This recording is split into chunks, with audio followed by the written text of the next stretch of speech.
नमस्कार दोस्तों, स्वागत है आपका मेरे चैनल कथा डिलाइट पर।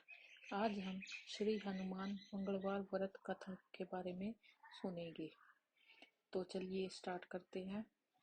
एक समय की बात है कि एक ब्राह्मण दंपति की कोई संतान नहीं थी, जिस कारण वह बेहद दुखी थे। एक समय ब्राह्मण वन में हनुमान जी की पूजा के लिए गया। वहां उसने पूजा के साथ महावीर जी के एक पुत्र की कामना की। घर पर उसकी स्त्री भी पुत्र की प्राप्ति के लिए मंगलवार का व्रत करती थी। वह मंगलवार के दिन व्रत के अंत में हनुमान जी को भोग लगाकर ही भोजन करती थी।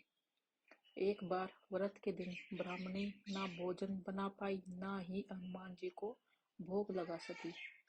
उसने प्रण किया कि वह अगले मंगलवार को हनुमान जी को भोग लगाकर ही भोजन करेगी। वह भूखी प्यासी 6 दिन तक पड़ी रही। मंगलवार के दिन वह बेहोश हो गई। हनुमान जी उसकी निष्ठा और लगन को देखकर प्रसन्न हुए। उन्होंने आशीर्वाद स्वरूप ब्राह्मणी को एक पुत्र दिया और कहा कि यह तुम्हारी बहुत सेवा करेगा। बालक को पाकर ब्राह्मणी अति प्रसन्न हुई। उसने बालक का नाम मंगल रखा। कुछ समय उपरांत जब ब्राह्मण घर आया तो बालक को देख पूछा कि वह कौन है। पत्री बोली कि मंगलवार व्रत से प्रसन्न होकर हनुमान जी ने उसे यह बालक दिया है। ब्राह्मण को अपनी पत्नी की बात पर विश्वास नहीं हुआ। एक दिन मौका देख ब्राह्मण ने बालक को कुएं में गिरा दिया। घर पर लौटने पर ब्राह्मणी ने पूछा कि मंगल कहाँ है।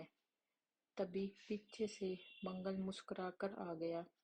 उसे वापस देखकर ब्राह्मण आश्चर्यचकित रह गया। रात को हनुमान जी ने उसे सपने में दर्शन दिए और बताया कि यह पुत्र उन्होंने ही दिया है। ब्राह्मण सत्य जानकर बहुत खुश हुआ। इसके बाद ब्राह्मण दंपति प्रत्येक मंगलवार को व्रत रखने लग गए।